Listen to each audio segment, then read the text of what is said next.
नमस्कार दोस्तों, मैं हूं आपकी एजुकेटर प्रियंका राजपूत। आपका स्टडी रूम में फिर से स्वागत करती हूं। आज हम पढ़ने जा रहे हैं कक्षा 8वीं के गणित का 10वां अध्याय ठोस आकारों का चित्रण। ये जो अध्याय है ना, ये पूरा कंसेप्चुअल बेस्ड है। मतलब आपको सिर्फ तथ्यों को समझना है, ज्यादा प्रश्न हमें हल नहीं करना है। पर फिर भी ये जो अध्याय है, इसको पढ़ने में बहुत मजा आने वाला है। ठीक है, और हम सबसे पहले क्या समझते हैं, अध्याय का नाम का मतलब। ठीक है, तो यहाँ पर अध्याय का नाम है ठोस आकारों का चित्रण। ठोस आकारों का चित्रण मतलब जो ठोस आकार है, उनके चित्र को क्या है हमें समझना है। ठीक, और ठोस आकार क्या होते हैं। ठीक है, अब सबको ये पता है कि ठोस आकार क्या होते हैं। ठोस आकार वो होते हैं जिनका कुछ क्या होता है, शेप होता है। ठीक है, खुद का कुछ आकार होता है, और क्या है, वो आकार कहीं भी इधर उधर रखने से या किसी मेरे हाथ में या आपके हाथ में लेने से वो आकार नहीं बदलता, और वो कुछ ना कुछ जगह घेरते हैं। उन्हें हम क्या कहते हैं, ठोस। ठीक है, तो इन ठोस आकारों को ही हमें क्या यहाँ पर समझना है। अलग अलग तरह के इसमें आकार मिलेंगे। ठीक है, तो चलिए अब आगे बढ़ते हैं और हम अध्याय शुरू करते हैं। तो सबसे पहले हम क्या समझे, 2D और 3D। ठीक है, 2D 3D आकृतियां जो है, 3D का नाम सुनते ही आप कभी 3D मूवी देखी होगी तो आपको याद आया होगा, है ना। तो हम सबसे पहले समझेंगे 2D क्या होता है। तो 2D आकृति वो होती है जिसके क्या होते हैं, दो माप होते हैं। ठीक है, मतलब लंबाई हो या चौड़ाई हो। ठीक है, मतलब कुछ भी हो पर उनके दो माप होंगे। और जो 3D रहते हैं वो तीन माप वाले रहते हैं। तो ठीक है, पहले समझते हैं। समतल आकार की लंबाई और चौड़ाई जिसे दो मापन होते हैं, और इसलिए इन्हें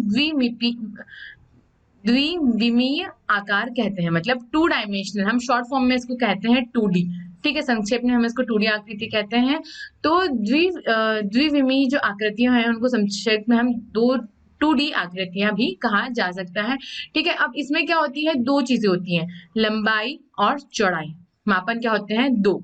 और जबकि अगर ठोस आकार जिनमें लंबाई, चौड़ाई और ऊंचाई हो या गहराई हो, मतलब कितने मापन हो, तीन मापन हो, तो उन आकारों को हम क्या कहते हैं, त्रिविमीय आकार कहते हैं। और साथ ही एक ठोस वस्तु कुछ स्थान घेरती है। सभी कुछ जो भी ठोस वस्तु है वो कुछ ना कुछ क्या है, स्थान घेरती है। और त्रिविमीय आकृतियों को संक्षेप में हम 3D आकृतियां भी कहा जाता है। अगर हम देखें, ठीक है, देखो 2D आकृति क्या है, जो इस पेज पे, किसी पेपर पे, अब जैसे मैंने ये स्लाइड पे बनाया है ना, ये मैंने बना दिया। ठीक है, तो ये क्या हुई, 2D। मतलब यहाँ पे क्या है, इसकी लंबाई है। ठीक है, और क्या है, इस आकार की चौड़ाई है। ठीक, अब अगर आपसे कहा जाए कि आप पेन को इस पेज पर या पेपर पे बनाने की कोशिश करो, है ना, तो आप अगर पेन बनाएंगे तो देखिए कैसे बनाएंगे। ठीक है, आपने बना दिया ये पेन।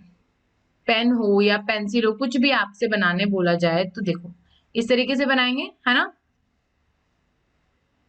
क्या बना दिया आपने, इस तरीके से ये पेन बनाया, है ना।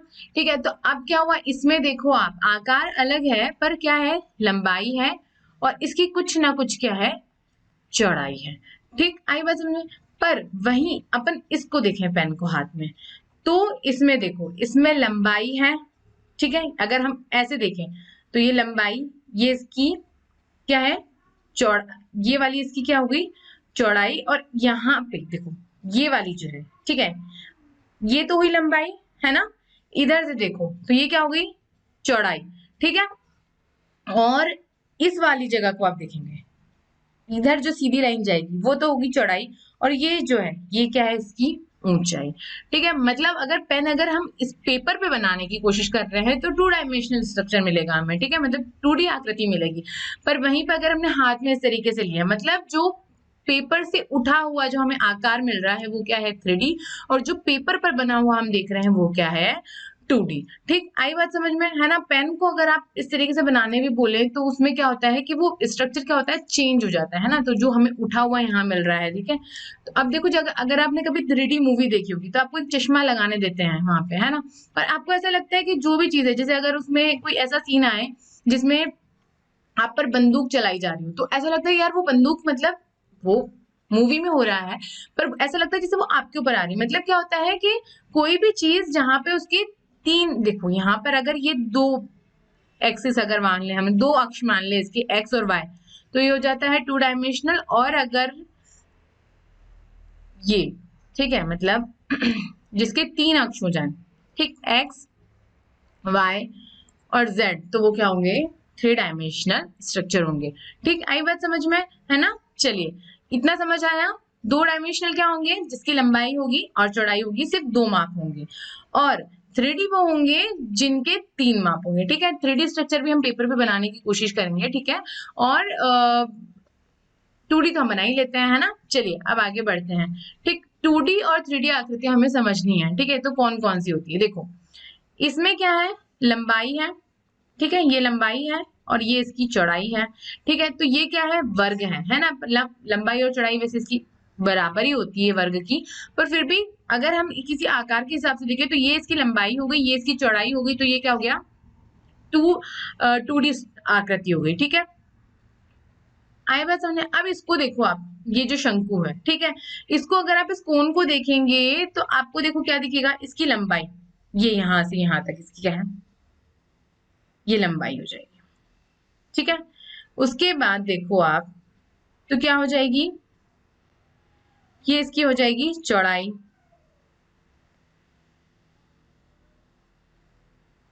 ठीक है, क्या हो जाएगी, चौड़ाई, है ना। पर जो बीच का जो स्ट्रक्चर है उसका मतलब, ये तो हमने ऐसे देखा ना, जैसे अगर देखो, अगर आपने ये कोन बना हुआ है ना, अब आपने इसको देख लिया, इसकी चौड़ाई देख ली, पर ये जो अंदर ये जो है, ये वाली जो चीज है, ये इसका क्या, तो ये भी एक और माप हमें क्या हो रहा है, यहाँ पर मिल रहा है। ठीक है, अब आप क्या करेंगे, या तो इसको मान लो ये लंबाई हो गई, ये इसकी चौड़ाई मानी, तो ये इसकी क्या हो जाएगी, ऊंचाई हो जाएगी। ठीक है, मतलब या तो ये वाली ऊंचाई हो जाएगी, हाँ कोन के लिए क्या होगा कि ये वाली जो है, ये तो हुई ऊंचाई इसकी। ठीक है, ये इसकी ऊंचाई होगी, ये इसकी लंबाई होगी, क्या होगी, लंबाई, और ये वाली जो है, ये इसकी क्या होगी, चौड़ाई होगी। आई बात समझ में, है ना। मतलब आपको कितने माप मिले, 3 माप, और ये क्या हो गया, 3D आकृति हो गई। ठीक, कोन के लिए क्या होगा, ये वाली तो इसकी ऊंचाई होगी, ये इसकी लंबाई होगी, और ये वाली जो है, ये क्या होगी, इसकी चौड़ाई होगी। आई बात समझ में, है ना। चलिए अब और भी आकृति है वो हम समझते हैं। देखो, इसका नाम क्या है, बेलन, सिलेंडर। ठीक है, तो क्या होता है, ये 3D है, देखो कैसे, इसमें ये तो हो गई इसकी ऊंचाई, है ना, ये क्या हो गई, इसकी ऊंचाई। फिर वही ये जो है, ये पूरी, ये क्या हुई, इसकी लंबाई, और ये वाली जो चीज है, ठीक है, तो ये क्या हो जाएगी, इसकी चौड़ाई। ठीक है, आई बात समझ में, है ना। तो हमें कितने माप मिल गए, 3 माप मिल गए, तो ये क्या हो गया, 3D आकृति इसकी हो गई। अब देखो, अगर आप त्रिभुज को देखें तो इसमें क्या होगा, इसमें 2 ही चीज है, ये वाली तो लंबाई, ठीक है, मतलब इसके अंदर हम देखें, ये इसकी लंबाई, और ये वाली क्या होगा, इसकी चौड़ाई। ठीक है, तो ये क्या हो जाएगा, साइड को नहीं गिनना है। आप कहते हैं कि हाँ तो 3 साइड है, नहीं साइड नहीं, मतलब डायमेंशन देखना है हमको उसके। तो क्या हो जाएगा कि हमें 2 ही डायमेंशन यहाँ पे इसके मिल रहे हैं। ठीक है, तो ये क्या हो गया, ये जो त्रिभुज है वो क्या हो गया, 2D आकृति हो गया। ठीक, चलिए अब आगे बढ़ते हैं। अब इसमें अगर आप देखें, ठीक है, ये तो वैसे क्या हुआ, वर्ग। ठीक है, पर अगर इस वर्ग को हमने अपने क्यूब से खेलते हैं आप लोग, है ना, होगा आप लोगों के पास कहीं ना कहीं क्यूब घर में। ठीक है, तो जो ये वाली जो आकृति हुई, इसमें देखो क्या हुआ, ये तो हुई लंबाई, ठीक है, ये क्या हुई, ये वाली देखो, ये हुई, ये तो हो गई लंबाई, ये हो गई चौड़ाई, और जो ये वाली लाइन है, ये क्या हो गई, इसकी ऊंचाई। ठीक है, अगली बात समझ में, है ना। हमें कितने माप मिले यहाँ पे, 3। ठीक, तो ये क्या हो गया, त्रिविमीय, क्या हो गई, त्रिविमीय आकृति होगी। अब देखो इस वृत्त को देखो आप, ठीक है, सिंपल अगर ये, अगर हम बॉल को देखें, किसी बॉल को आप ऊपर से देखेंगे तो ऐसे दिखती है आपको, है ना। तो क्या हो गया, ये हुआ वृत्त, और ये 2D स्ट्रक्चर है। पर वही अगर आपको कोई बाउल बोल दे, है ना, कोई कटोरा बनाने बोल दे, तो फिर आप कैसे बनाएंगे उसको, तो वो वाला स्ट्रक्चर क्या हो गया, वो 2D हो गया। मतलब क्या है कि जैसे वर्ग है, वर्ग का जो 3D स्ट्रक्चर है वो क्या हुआ, घन, ना 3D आकृति क्या हुई, घन। अगर वृत्त की हम 3D आकृति देखें तो क्या होगा, वो स्फीयर। ठीक है, और अगर हमने उसकी किसकी बोल सकते हैं, आयत की, आयत की अगर हमने देखी तो क्या हो जाएगा, वो हो जाएगी क्या, कौन सी, घनाभ। ठीक है, वो क्या होगा उसका 3D, मतलब ये जो 2D आकृति है ना, ये 3D में इस तरीके से हम उसको देखते हैं, है ना। चलिए अब क्या हुआ, देखो ये रहा, है ना, ये अगर हम किसको देखें इस आकार को देखें तो देखो कितने यहाँ पे रेक्टेंगल है। एक ये वाला रेक्टेंगल पीछे बन रहा है, एक ये रेक्टेंगल बन रहा है ना। तो क्या हुआ, ये रेक्टेंगल ये वाला जो है अगर हम सामने से देखेंगे तो क्या मिलेगा हमें, क्या मिला, आयत मिला, ठीक है।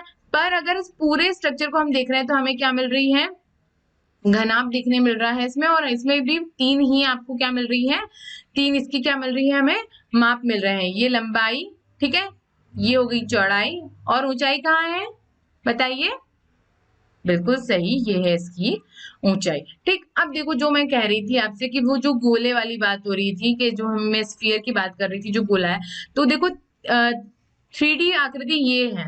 ठीक, मतलब अगर आप बॉल हाथ में लेते हैं, अगर आप बॉल बनाने आपको गेंद आपको पेपर पे बनाने बोलते तो आप ऐसे बना देते हैं कि भाई ये गेंद है। पर गेंद ऐसी होती है क्या, नहीं, जब आप हाथ में लेते हैं उसे तो क्या होता है, उसके तीन स्ट्रक्चर होते हैं ना, मतलब उसकी कुछ लंबाई भी होगी, उसकी चौड़ाई भी होगी, ठीक है, और वो क्या कुछ ना कुछ जगह घेर रही है, ठीक है, किस पर, अगर अपने हाथ में भी लेते हो तो आप, है ना। तो यहाँ पे कितने माप मिलते हैं उसके, तीन माप मिलते हैं, ठीक है। चलिए, अब व्यावहारिक जीवन में आकृतियों के उदाहरण से हम इसे समझते हैं कि 3D और 2D आकृति कौन कौन सी है। ठीक है, देखो ये एक तंबू, ठीक, हम पिक्चरों में देखते हैं, है ना, कार्टून में भी तंबू इसी तरीके से बनाते हैं ना। ठीक है, तो जब एक तंबू है तो उसमें देखो अगर आप एक आकार, ठीक है, तो कौन कौन से आकार मिल रहे हैं, ठीक है। देखो ये वाला जो आकार मिल रहा है, ये वाला कौन सा वाला, देखो ये आकार हम देखें, ये कौन सा आकार मिला आपको, बेलन आकार, ठीक है। और ये वाला जो है, ये वाला जो आकार दिख रहा है आपको, ये वाला, है ना, ये कौन सा आकार मिला हमको, कोन मिला, शंकु, ठीक है। और ये वाला जो मिला, ये कौन सा मिला, ये मिला बेलन आकार, ठीक है। तो मतलब ये क्या हुआ, दो आकार का मिलकर हमको क्या मिला है, तंबू जो ये वाला है। तो इसमें क्या है, बेलन के ऊपर क्या आरोपित है, शंकु आरोपित है। आई बात समझ में, है ना। मतलब हमारी हम देखते ही है टेंट, ठीक है, टेंट तो देखते ही है हम, है ना। अब एक डिब्बा, ठीक है, तो ये एक डिब्बा जो है, जैसे ये आपकी दिखने में कैसे लग रहा है, जैसे आपकी वो गुल्लक रहती है ना, जहाँ ऐसा वो रहता है, यहाँ पे उसमें जगह रहती है, ठीक है, यहाँ से आप क्या डालते हैं, यहाँ पैसे डाल देते हैं, है ना। दिखने में कैसी गुल्लक जैसी दिख रही है, तो ये क्या है, एक डिब्बा है जो कैसा कैसा है इसका, अगर आप आकार देखें तो बेलन आकार इसका क्या है, बेलन आकार इसका आकार है, ठीक है। अब देखो ये वाला आइसक्रीम, इसको देख के तो मुंह में पानी आ जाता है भाई, है ना। तो ये क्या है, शंकु पर आधारित एक अर्धगोला आधारित है। मतलब देखो ये तो हुआ क्या, शंकु, ठीक है, हुआ, है ना, ये हमारा शंकु।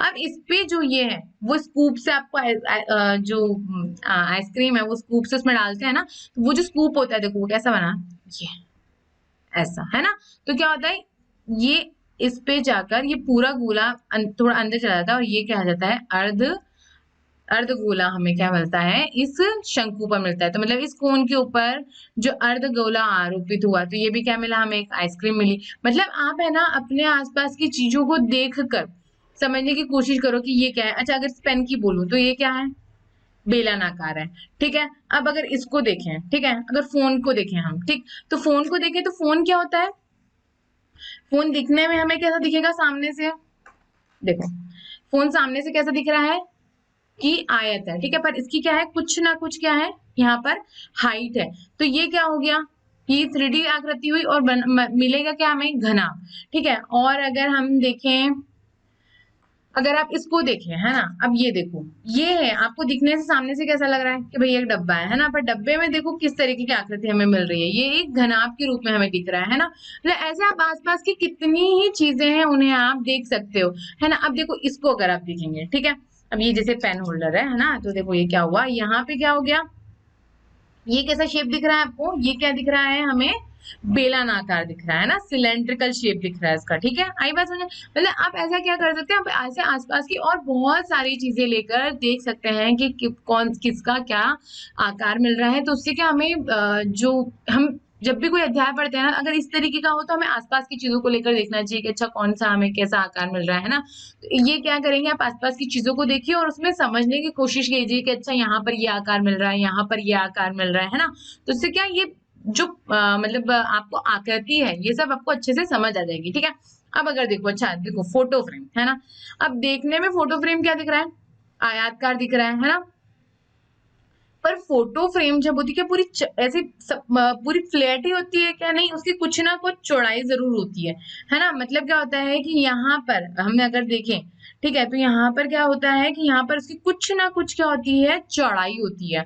ठीक है, तो ये यहाँ पर अगर हम इसको देखें, ये देखो, ये इसकी है ना, ये क्या है, ये यहाँ पर इसकी कुछ ना कुछ चौड़ाई है। ये इसकी हो गई इधर लंबाई, ये क्या हो गई इसकी, ये वाली चौड़ाई, और ये उसकी हो गई ऊंचाई। ठीक है, अब देखो, तो ये जो फोटो फ्रेम है ये क्या है, आयताकार पथ है। ठीक है, अब इस कटोरे को देखो, ठीक है, जिसमें आप क्या बहुत ज्यादा मीठा मीठा अच्छा अच्छा कुछ खाते रहते हैं ना। तो ये जो कटोरा है ये क्या है, अर्ध गोलाकार खोल है।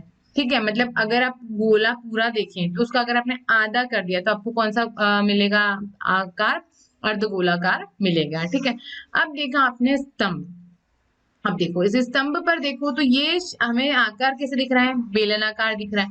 ठीक, और ऊपर अगर आप देखें ये वाली जो चीज है, ये क्या हुआ, यहाँ पर क्या हो गया, अर्धगोला आरोपित कर दिया गया।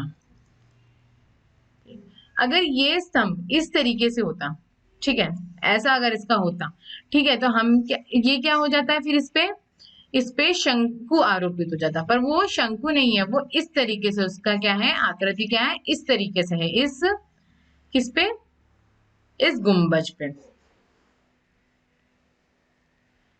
ठीक है, इस गुंबज पे, तो इस तरीके की इस पे क्या है, आकृति है।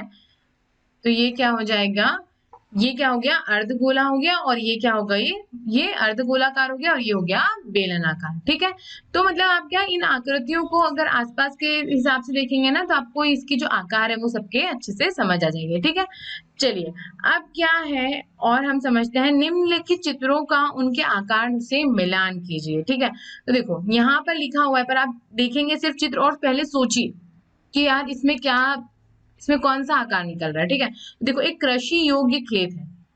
ठीक है, अब क्या करना है, आपको उसको मिलाना है ना। तो एक कृषि योग्य खेत है, तो देखो क्या हुआ, यहाँ पे हमें क्या मिल रहा है, एक आयत मिल रहा है। ठीक है, और इस आयत पे क्या है, एक त्रिभुज हमें दिख रहा है। ठीक है, अगर हम गहरा छेद या नाली देखें तो देखो इसमें क्या है, ये बेलनाकार दिख रहा है। ठीक है, ये क्या है, गहरा छेद है। ठीक है, तो इसमें क्या है, ये एक, या नाली कह दो इसको, है ना। तो इसमें ये क्या है, यहाँ पर एक हमें शंकु उसके अंदर दिख रहा है, किसके ऊपर, ये बेलनाकार है पूरा, और इसके अंदर हमें क्या दिख रहा है, शंकु दिख रहा है। ठीक है, अब हमें मिलान करना है ना, तो यहाँ पे ऐसा कुछ है, वृत्ताकार, पथ, आयताकार, पार्क, नहीं, इसमें ये ऐसा कुछ भी नहीं है, है ना। देखो एक खिलौना है। ठीक है, तो हम इसका अगर देखें, सबसे पहले तो हमने क्या देखा था, कृषि योग्य खेत में क्या हमें क्या है, एक आयत है, उसके ऊपर क्या मिल रहा है हमें, ये पार्क तो है नहीं, तो ये तो बात ही खत्म हो गई इसकी, तो है ना, वृत्ताकार भी नहीं है, हमें क्या दिख रहा है, एक ये वर्ग, या तो इसको वर्ग कह लेंगे या फिर आयत कह लेंगे, और क्या हो जाएगा, आयत कह लेंगे, और ये क्या हो जाएगा, इसमें उसके ऊपर त्रिभुज दिख रहा है। ठीक है, तो एक शंकु पर अर्धगोला आरोपित, एक बेलन में शंकु खुरच कर निकालना, एक, ये देखो एक वर्गाकार खेत से संलग्न त्रिभुजाकार खेत है। ठीक है, अब देखो इसका हम नंबर डालें, अगर इसको डाल दें हम 1, ये 2, ठीक है, इसका डाला हमने 3, ये डाला 4, और ये डाल दिया 5। तो पहला वाला क्या है, यही बोला था हमने कि क्या होगा, या तो वर्गाकार होगा या आयत होगा। तो ये क्या है, खेत है, उससे क्या जुड़ा हुआ है, त्रिभुजाकार खेत जुड़ा हुआ है। ठीक है, अब दूसरा वाला क्या था, गहरा छेद या नाली, तो इसमें क्या है, हमें बेलनाकार है, उसमें एक शंकु है। ठीक है, तो यहाँ पे कहीं लिखा है एक आयतकार पार्क के अंदर 2 लंबित आयतकार पथ, नहीं, वृत्ताकार मैदान के अनुचित वृत्ताकार पथ, नहीं, एक बेलन में से शंकु खुरच कर निकालना, देखो यही है ना। देखो ये बेलन है ना, बेलनाकार है, और इसके अंदर क्या है, शंकु। ठीक है, तो ये वाला क्या हो गया, ये हो गया हमारा दूसरा। ठीक है, अब तीसरा क्या बोल रहा है, एक खिलौना, है ना। तो इसमें क्या होगा, ये है, देखो खिलौना ये वाला है ना, ये इस तरीके से। ठीक है, तो ये क्या होगा, देखो ये क्या हुआ हमारा, ये तो हमारा हो गया शंकु, है ना, इसे हम थोड़ा समझेंगे। और ये हो गया हमारा अर्धगोला, है ना। अब देखो अर्धगोला, है ना,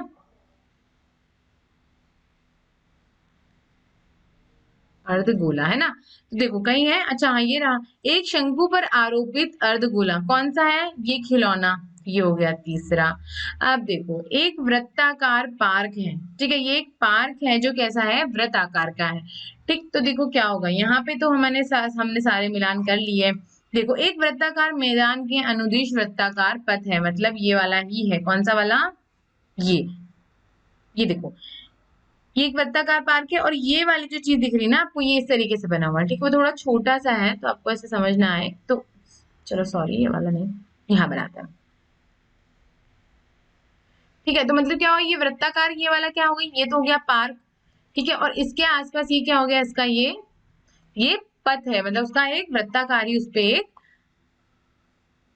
रास्ता है। ठीक है, तो ये कौन सा हो गया, ये हो गया हमारा चौथा। ठीक, अब पांचवा क्या कह रहा है, परस्पर लांबिक कास पथ, मतलब ये क्या है, यहाँ पर एक या तो पार्क कह लो या जो भी उन्होंने दिया है। ठीक है, और यहाँ पर दो रास्ते निकलते हुए दिख रहे हैं। ठीक है, तो देखो क्या होगा, ये तो हो गया एक आयतकार पार्क के अंदर दो लांबिक आयतकार पथ मिल रहे हैं, है ना, यही कहा था हमने कि कौन से पथ मिल रहे हैं, देखो दो पथ मिल रहे हैं और दोनों पथ का जो आकार है वो कैसा है, ये है आयतकार है। ठीक है ना, आयतकार का ये भी आयत है पूरा, और इस पे जो रास्ते निकल रहे हैं वो भी क्या निकल रहे हैं, आयतकार निकल रहे हैं। ठीक है, आगे ये बात समझ में है ना, चलिए अब आगे बढ़ना। अब 3D आकारों के दृश्य को हम समझेंगे। ठीक, तो इन 3D वस्तुएं विभिन्न स्थानों से भिन्न भिन्न रूप से दिखाई जा सकती है, इसलिए इनको विभिन्न परिप्रेक्ष्यों से खींचा जा सकता है। ठीक है, मतलब अगर आप किसी भी चीज को देखेंगे ना, तो सामने से अगर आप उसको देखेंगे तो वो कुछ और दिखेगी, अगर उसको साइड से देखेंगे तो उसका जो आकार होगा वो थोड़ा बदल जाएगा, अगर आप ऊपर से देखेंगे तो बदल जाएगा।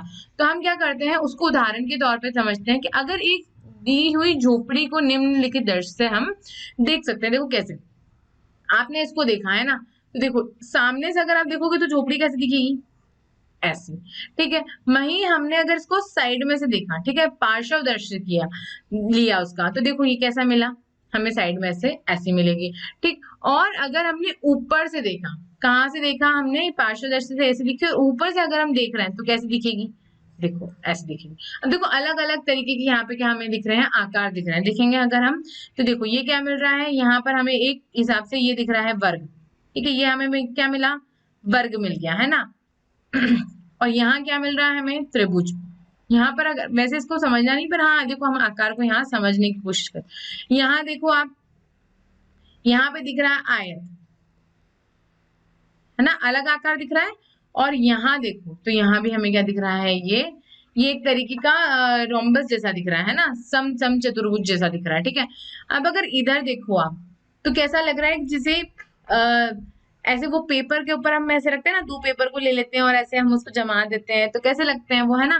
तो ये क्या दिख रही है, ये भी एक आयत दिख रहा है और ये भी एक आयत दिख रहा है ना, पर मतलब क्या हुआ कि आपने एक झोपड़ी को अलग अलग दृश्य से देखा, तो वो अलग अलग उसके क्या दिख रहे हैं, आकार दिख रहे हैं। देखो सामने से अलग दिख रहा है, ठीक है, अगर हमने पार्श्व दृश्य लिया उसका तो वो अलग दिख रहा है, और ऊपर से देखा तो ऊपर से बिल्कुल हमें अलग दिख रहा है। आई बात समझ में, है ना, मतलब 3D जो आकार है उनके क्या है, दृश्य अलग अलग जगह से अलग अलग दिखते हैं। ठीक है, अब देखो अगर हमने ग्लास के निम्नलिखित दृश्य को देखा, ठीक है, देखो अगर आप ग्लास को साइड में से देखोगे ना तो आपको ऐसा दिखेगा। ठीक है, अब अगर आपने क्या करा, सामने से देखा, ये एक ग्लास है, अगर हमने ऊपर से देखा तो ऐसा दिखता है, सिर्फ गोल ऊपर का, उसका जो मुंह रहता है वो बिल्कुल ऐसा गोल गोल दिखता है ना, मतलब ऐसा दिखता है। ठीक है, और अगर हमने साइड में से देखा तो देखो कैसा दिख रहा है, बेलन आकार, और यहाँ देखो इसको, ठीक है, ये बिल्कुल अलग दिख रहा है, मतलब इसके दोनों साथ पूरी चीज दिख रही है। ठीक है, अगर आपने साइड में से देखा तो बिल्कुल, सामने से देखा तो आपको क्या देखो, ऐसा दिखेगा, है ना, और पार्श्व तरीके से देखा, यहाँ पे उल्टा लिख दिया है। ठीक है, ये पार्श्व तरीके से, और ये बिल्कुल सामने से जब हम देख रहे हैं, ठीक है, तो हमें ऐसा दिख रहा है। ठीक है, और ऊपर से जब देख रहे हैं तो हमें कैसा दिख रहा है, गोलाकार उसका दिख रहा है। आई बात समझ में, है ना। चलिए अब एक और उदाहरण हम देखेंगे, वो क्या है, ईंट का। ठीक है, ईंट आपने देखी होगी, सभी ने ईंट देखी होगी। देखो ग्लास तो आपने देखा ही हुआ है, झोपड़ी का हमने देख लिया, है ना। ग्लास तो आप अपने घर में भी सामने रख के देख सकते हैं कि हाँ मैंने सामने रखा तो सही बात है, ऐसा दिख रहा है, साइड में से ऐसा दिख रहा है, ऊपर से देखा तो ऐसा दिख रहा है, इस तरीके से, है ना। अब देखो अगर ईंट को देखोगे तो क्या होगा ये देखो जब ईंट रहती है ना, तो यहाँ पे एक छोटा सा उसमें ऐसा छोटा सा मतलब एक कुछ जगह रहती है यहाँ पे, कुछ ना कुछ वहां वो लिख देते हैं ना। तो क्या हुआ, देखो ये अगर आपने देखो ईंट को देखा साइड में से तो हमें सिर्फ ये चीज दिखेगी, कौन सी, ये वाली, ठीक है। उसके बाद अगर आपने कहाँ से देखा, ऊपर से देखा, तो ऊपर से देखो कैसे फोटो फ्रेम जैसी दिख रही है ये, है ना, जो अभी हम फोटो फ्रेम देख रहे थे, ये देखो ऊपर से ऐसे दिख रही है। और जब आपने सामने से देखा तो देखो सामने से कौन सी चीज दिखेगी, ये वाली चीज दिखेगी, ठीक। आई बात समझ में, मतलब एक ईंट को हम अलग अलग तरीके मतलब 3D आकृति का मतलब ही ये है कि अगर आप उसको अलग अलग दृश्य से देखेंगे तो वो अलग अलग उसमें क्या दिखते हैं, आकार दिखते हैं, ठीक। आई बात समझ में, है ना। अब देखो 3D आकारों के दृश्य में उदाहरण चौथा क्या है कि घनों को जोड़कर बनाई गई आकृति के भी विभिन्न दृश्य हमें मिलते हैं। देखो क्या हुआ, यहाँ पर कितने घन जोड़े, यहाँ पे एक, ये दो और ये तीन, ठीक है, तीन घन आपने जोड़े। तो क्या हुआ, अगर आपने सामने से देखा, देखो अगर आप सामने से देखेंगे ना तो सामने से देखो ऐसा दिखेगा, मतलब तीनों चीजें, तीनों का आकार हमें दिख रहा है, ठीक है, समतल दिखेगा, ठीक है। अब देखो अगर आपने ऊपर से देखा, ऊपर से देखा तो कैसा मिलेगा, सिर्फ हमें एक मिलेगा, ठीक है। और जब आपने पार्श्व देखा, देखो पार्श्व, ऊपर से, ऊपर से ऐसा दिखेगा हमें, कैसे, दो चीजें दिखेंगी ना, एक ये और ये, है ना, तो ऊपर से हमें कैसा दिखेगा, ऐसा दिखेगा, ठीक है। और अब साइड में से देखेंगे तो ये वाला नहीं दिख रहा, है ना। ये अगर आपने इधर से देखा ना, इधर पीछे से की साइड से देखा ना, हाँ, तो साइड से भी आपको ऐसे ही दिखेगा, है ना। देखो पीछे से देखोगे तो ये दोनों दिखेंगे, है ना, और अगर आगे से भी देखोगे ना तो भी ये दोनों ही दिखेंगे, है ना। मतलब क्या हो गया, ये, ठीक है। और यहाँ पे हमें कितने दिखेंगे, तीन, सामने की तरफ से देखा हमने, ठीक है। साइड में से देखा तो ये वाली चीज दिखेगी हमें और ये वाली चीज दिखेगी, आई बात समझे। और अगर हमने कहाँ से देखा, पीछे से भी देखोगे तो भी हमें ये वाला फेस और ये वाला इसका मतलब क्या दिखेगी, इसकी साइड दिखेगी, ठीक है। और अगर हमने ऊपर से देखा तो देखो हमें कौन सा दिखेगा, एक ये वाला दिखेगा और एक ये वाला दिखेगा, ठीक है। मतलब क्या हुआ कि जब अपने घनों को जोड़कर भी देखा तो वैसे तो हमें कितने घन दिख रहे हैं, यहाँ पे तीन, पर यहाँ पर देखो सामने से देखेंगे तो हमें क्या दिखेंगे, हमें यहाँ दिखेंगे वर्ग, वो कितने सामने से दिखेंगे, तो तीन वर्ग दिखेंगे, एक दो तीन, ठीक है। अगर ऊपर से दिखा तो हमें दो वर्ग दिखेंगे, एक दो, ठीक है। और हमने साइड में से देखा यहाँ से तो ये वर्ग दिखेगा और ये वर्ग दिखेगा, तो क्या मिल गया हमें, दो दिखेगा, ठीक है। आगे की बात समझो, है ना। चलिए अब आगे बढ़ते हैं। अब है एक और 3D आकारों के दृश्य, इसमें क्या हो गया, हमने कितने घन जोड़ दिए, एक दो तीन चार, ठीक है, चार घन जोड़े हमने, है ना। तो चार घनों से बड़ा ठोस, तो इसमें क्या होगा, देखो ऊपर से देखोगे तो आपको चारों दिखेंगे, ठीक है ना, चार क्या दिखेंगे, चार वर्ग दिखेंगे आपको, ठीक है। अगर आप साइड में से देखोगे तो ऐसा तो नहीं है ये छुप जाएगा, नहीं, दो ये दिखेंगे तो साथ में क्या होगा, ये भी हमें एक दिखेगा, ठीक है। अगर आप उस तरफ से भी देखेंगे ना तो भी ये दो दिखेंगे और ये एक दिखेगा, है ना। अब देखो ये पास हो गया। अब सामने से अगर आपने देखा तो हमें कितने दिखेंगे, सिर्फ दो ही वर्ग दिखेंगे, ये वाला और ये वाला, आगे बात समझ में, है ना। अगर हमने घनों को भी जोड़ा तो क्या हो गया कि जो अलग जो ठोस बना उसका क्या है, सामने से, ऊपर से और पार्श्व दृश्य अलग अलग हमें मिला, ठीक। चलिए अब आगे बढ़ते हैं। अब एक और तरीके से हमने क्या करा, चार घनों को अलग तरीके से यहाँ पे जोड़ा है, तो देखो क्या हो गया आपने ऊपर से देखा, देखो ऊपर से देखा तो आपको कैसे दिखेगा, यहाँ अगर अपन खुद बनाए, देखो ये ऊपर से हमें दिखेगा ऐसा, ठीक है। ऊपर से दिखा तो हमें कैसे दिखा, ये ऐसा दिख रहा है, ठीक है। ऊपर से कैसा दिखेगा, ये ऐसा दिखेगा, ऊपर से तो ये ऐसे दिखेगा, ऐसा, ठीक है। ऊपर से हमें ऐसा दिखेगा, है ना, यहाँ से ऊपर से हम दिख रहे हैं। अब सामने से देखोगे तो सामने से कितने मिलेंगे, तीन, है ना। देखो सामने से कैसे हमें दिखेगा, हमें एक दो, ये सामने से हमें ये चीजें दिखाई देंगी, ठीक है। और जब साइड से देखोगे आप, ठीक है, तो साइड से देखोगे ना तो आपको ऐसे दिखेगा, देखो ये ना, ये पार्श्व है, ठीक है, और ये है ऊपर से, ठीक है। ऊपर से हमको ऐसा दिखेगा पार्श्व, अगर आप देखोगे ना देखो ये वाली और ये वाली दिखेगी आपको, कौन सी दिखेगी, ये जो आगे पीछे है ना, तो ये हमें अगर हम सामने से देखेंगे ना तो हमें ऐसे दिखेगी, ये देखो ये वाला घन दिखेगा हमें, घन नहीं दिखेगा पूरा, ये वर्ग दिखेगा और हमें क्या दिखेगा, ये वाला वर्ग दिखेगा। आ गई बात समझ में, है ना। और ऊपर से हमें 4 दिखेंगे, ठीक है, मतलब ऊपर से देखेंगे तो हमें कितने वर्ग दिखेंगे, 4, ठीक है। ऊपर से देखें तो हमें दिखे 4, ठीक है। और सामने से देखे तो हमें दिखे 3, और जब हमने पार्श्व देखे तो हमें कैसे दिखे, साइड से जब हम देखे तो हमें कितने दिखे, 2, ठीक है। आई बात समझ में, है ना। मतलब वही बात वही है कि आप 3D आकारों के अगर आप इधर उधर से कहीं से ऊपर नीचे साइड में से देखेंगे तो आपको क्या है, उसके आकार क्या बदला हुआ दिखेगा, ठीक है। चलिए चलिए अब आगे बढ़ते हैं। अब हमें क्या समझना है, अपने आसपास के स्थान का प्रतिचित्रण हमें समझना है। मतलब आपके आसपास अगर कोई भी चीज का पूछा जाए कि वो पेट्रोल पंप कहाँ है, तो आप किस तरीके से रोड पे ऐसे बताते हैं कि ये इधर लेफ्ट साइड जाना, राइट साइड जाना, पर वही आपको पेपर पे बनाने बोले तो वो क्या हो जाएगा कि वो हो जाएगा आपके आसपास के स्थान का प्रतिचित्रण, क्या हो जाएगा उसका मैपिंग, क्या बोलेंगे हम उसको, मैपिंग स्पेस अराउंड अस, ठीक है। मतलब क्या हुआ, हम क्या करेंगे उस जगह का क्या करेंगे, हम मैपिंग करेंगे, क्या करेंगे, प्रतिचित्रण करेंगे, ठीक है। आई बात समझ में। चलिए अब हम अपने आसपास के स्थान का प्रतिचित्रण कैसे करेंगे। देखो अगर ये तो आसपास के स्थान, पहले अगर हम हमारे घर को देखें, ठीक है, तो अगर अब एक चित्र खींचने के लिए बोला जाए, ठीक, तो वहां पे किस जगह बेडरूम है, किधर आपका डाइनिंग रूम है, किधर आपका लिविंग रूम है, ठीक है, यहाँ कहाँ गलियारा निकला हुआ है, यहाँ कहाँ आपका घर का रास्ता है, यहाँ कहाँ बगीचा है, तो ये क्या चेंज हो रहा है, नहीं।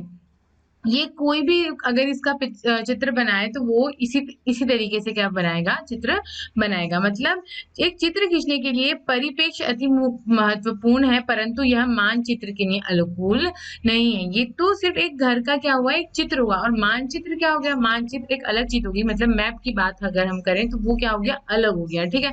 ये कोई भी अगर आप को बनाने बोले तो वो क्या करेगा, वो यही बनाएगा, ठीक है। पर अगर अगर हम मानचित्र की बात करें, ठीक है, तो मानचित्र पर क्या होता है, दर्शाई गई दूरियां भूमि पर वास्तविक दूरियों के समानुपाती होता है। मतलब क्या होता है, अगर आप छोटी जगह का आपको बोला जाता है कि आपको मानचित्र बनाना है, ठीक है, मैप बनाना है, तो क्या होता है कि आप क्या करते हैं, 1 किलोमीटर को आप 1 सेंटीमीटर के माप से ले लेते हैं, या थोड़ी ज्यादा बड़ी जगह होगी तो क्या करेंगे आप 1 किलोमीटर को आप 1 mm के रूप में कर लेते हैं, ठीक है। आई बात समझ में। अब क्या होता है कि यह एक उपयुक्त पैमाना मानकर किया जाता है। मतलब क्या होगा कि आपको ये दूरी के हिसाब से ही होगा कि यार ये जो मंदिर है ये, ठीक है, ये इतना दूर है, अब ये यहाँ से क्या है, ये जो दुकान है, ठीक है, ये जो दुकान है वो इतनी दूर है, तो आप क्या करोगे, आप इस तरीके से क्या उसका एक पैमाना मान लोगे कि हाँ इतनी दूरी है, मतलब 1 किलोमीटर है तो हम मुझे 1 mm की दूरी लेनी है या 1 सेंटीमीटर की दूरी लेनी है। इस तरीके से क्या बनाएंगे आप उसका मानचित्र बनाएंगे, ठीक है। तो क्या होता है, देखो अगर आपसे ऐसे ये बोला गया है ना, देखो ये इधर रास्ता गया है, ठीक है, यहाँ पर ये मंदिर है, तो यहाँ पे ये दुकान है, ये पेट्रोल पंप है, इस तरीके से क्या हम उसके जो आसपास की जो खास खास जगह होती है, ठीक है, वो हम उस पर दर्शाते हुए क्या बनाते हैं, उसका मानचित्र बनाते हैं, ठीक है। आई बात समझ में, है ना। और हम उसका कुछ ना कुछ पैमाना, एक उपयुक्त पैमाना उसको मानकर हम लेते हैं, ठीक है। या तो वो 1 किलोमीटर की स्केल ले सकते हो आप, 1 सेंटीमीटर भी ले सकते हो, और अगर ज्यादा बड़ा आपका की जगह का आपको मैप बनाने बोले, अब वो ज्यादा बड़ी जगह का बोले या कम, थोड़े कम जगह का, पर मैप तो आपको बनाना उसी एक ही पेपर पे है, तो आप क्या कर लेते हैं, उसमें माप उसका थोड़ा छोटा और कर लेते हैं, है ना। और फिर बनाते हैं कि आप उसका मानचित्र बनाते हैं, ठीक। आई बात समझ। अब देखो अगर एक मानचित्र में कोई संदर्भ या परिप्रेक्ष्य नहीं होता है, अर्थात प्रेक्षक के निकट वाली वस्तुएं उसकी साइज में दर्शाई जाती है जितनी दूरी वाली हो। अब देखो इसी रोड को आप देखो, तो आपने जब इस तरीके से बनाया तो आप ऐसे बना सकते हैं, और अगर आपको ऐसे बनाना है तो आप कैसे, ऊपर से अगर आपने उसका मानचित्र बनाया तो आप कैसे बनाएंगे, इस तरीके से बनाएंगे। आई बात समझ में, है ना। अब ये तो हमने चित्र के हिसाब से देख लिया, ठीक है। अब इसको थोड़ा सा और हम समझ लेते हैं कि एक मानचित्र एक विशेष वस्तु स्थान की अन्य वस्तु स्थानों के संदर्भ में स्थिति दर्शाता है, ठीक है। मानचित्र में क्या होता है, एक चित्र जो नॉर्मल होता है, ठीक है, जो हम कोई भी बना लेते हैं, पर मानचित्र में क्या होता है, जो उसके विशेष स्थान होते हैं, या तो विशेष वस्तु या जो स्थान है, ठीक है, उसके संदर्भ में हम किसको दर्शाते हैं, उसकी स्थिति को दर्शाते हैं, ठीक है। हमसे कोई पता भी पूछता था, आप ऐसे ही बताते हैं कि हाँ वहाँ आप सीधे हाथ पे जाएंगे तो वहां पे एक मॉल दिखेगा, मॉल से आगे आपको उल्टे हाथ की तरफ उस रास्ते पे जाना है, इसी तरीके से बताते। तो आप जो मानचित्र होता है वो भी इसी तरीके से बनाता है, ठीक है। पर उसमें क्या, आपको जो दूरी है उसको थोड़ा सा निर्धारित करके चलना होता है, ठीक है। अब विभिन्न वस्तुएं स्थानों को दर्शाने के लिए उपयुक्त संकेतों का भी प्रयोग किया जाता है। जैसे हम क्या करते हैं, अगर दुकान है तो हम उसको इस तरीके से दर्शा देते हैं, है ना, ठीक। या अगर मंदिर है तो हमने कैसे, ये कोई मस्जिद है तो हमने ऐसे दर्शा दिया, ठीक है। अगर कोई मंदिर है तो आपने कैसे दर्शा दिया, ऐसे दर्शा दिया, ठीक है। ये क्या हो गया, ये मंदिर हो गया। ऐसे मतलब क्या होता है कि उसके कुछ ना कुछ संकेतों से आप उसको दर्शाते हैं, ठीक है। अब वहां पे ये तो नहीं लिखेंगे कि यहाँ पे ये पूरा मैप अगर आपने ऐसे बनाया तो यहाँ मंदिर है, यहाँ पे ये मॉल है, ऐसा नहीं बनाएंगे ना। आप क्या करेंगे, उसको कुछ संकेतों से क्या कर देंगे, दर्शा देंगे। आई बात समझ में, है ना। देखो ये ऐसे, है ना, यहाँ पे बनाया अगर अपने स्कूल तो क्या होगा, ठीक है। चलो अगर आपने हॉस्पिटल बनाया तो आपने क्या करा, ये, ठीक है। और यहाँ पे ऐसे ऐसे ऐसे बना दिया है ना, तो ये हमने बना दिया कि ये हॉस्पिटल है, ठीक है।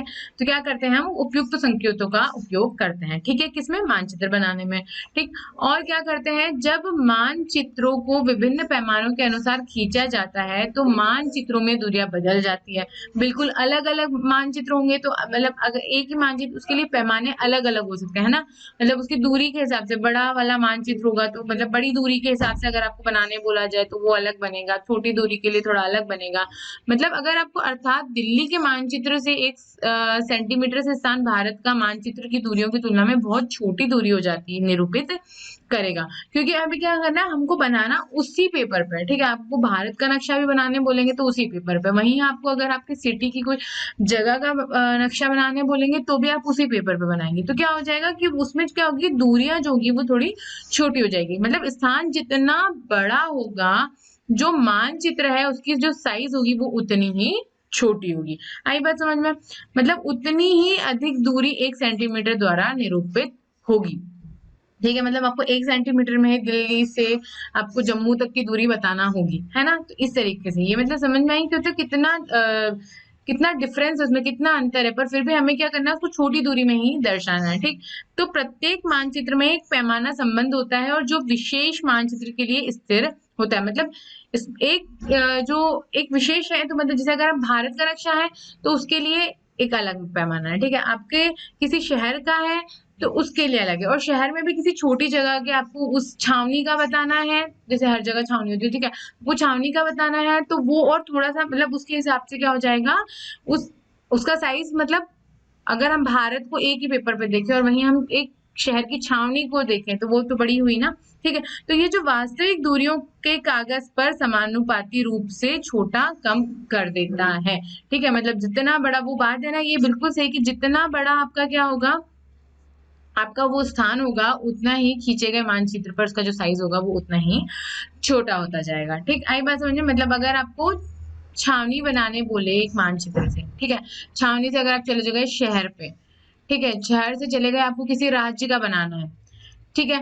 और राज्य से आपको भारत का ही बोल दिया, ठीक है, देश का बोल दिया। अब देखो क्या हुआ, अब बनाना तो आपके लिए साइज तो वही है, ठीक है। आपको जो मानचित्र बनाना है उसके लिए जो आपको पेपर दिया गया है वो तो वही है ना, वो तो नहीं बदलने वाला। अब आप उसमें छावनी बनाओ या शहर बनाओ या राज्य बनाओ या भारत बनाओ, बनाना आपको उसी में। अब छावनी थोड़ी बड़ी दिखेगी, शहर थोड़ा छोटा, राज्य थोड़ा और छोटा। अब भारत का नक्शा बनाने बोले तो आप उसमें कोई शहर ढूंढने जाओ तो आपको नहीं मिलेगा, ठीक है। मतलब खास खास जो शहर और वही दर्शाए जाते हैं उसमें, है ना। मतलब मानचित्र में यही होता है कि जो खास चीजें होती है वही क्या होती है, दर्शाई जाती है, ठीक। आई बात समझ में, है ना। अब देखो, अब क्या है, फलक, किनारे और शीर्ष, हमें ये किसके समझने हैं, ये हमें समझने हैं हमारी जो 3D आकृति है उनकी, ठीक है। फलक क्या होता है, शीर्ष क्या होता है, किनारा कहता है, ठीक है।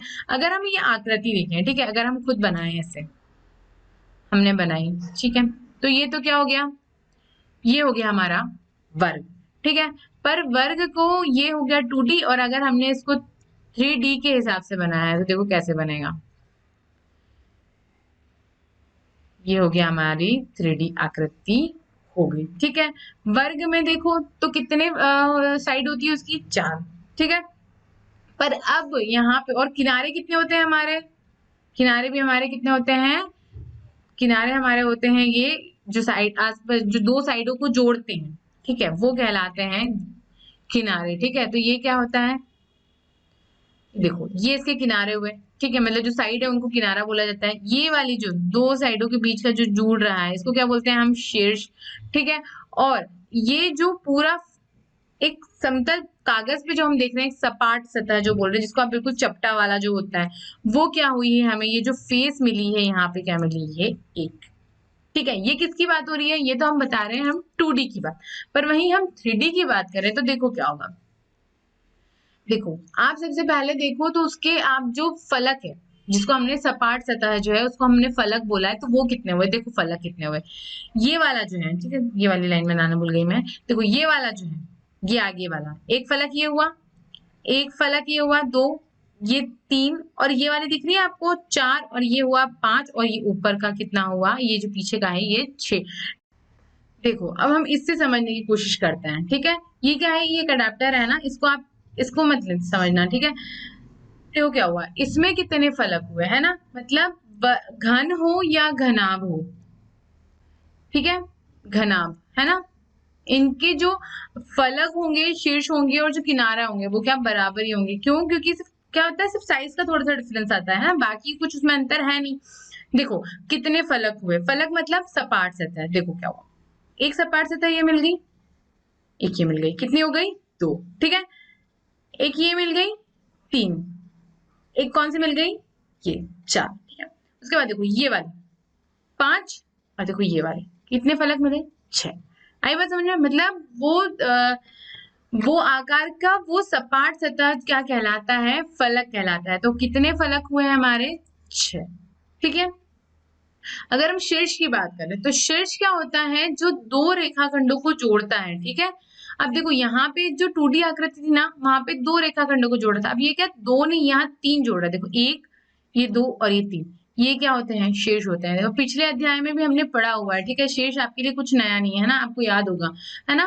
तो क्या हो गया, ये शीर्ष हुआ।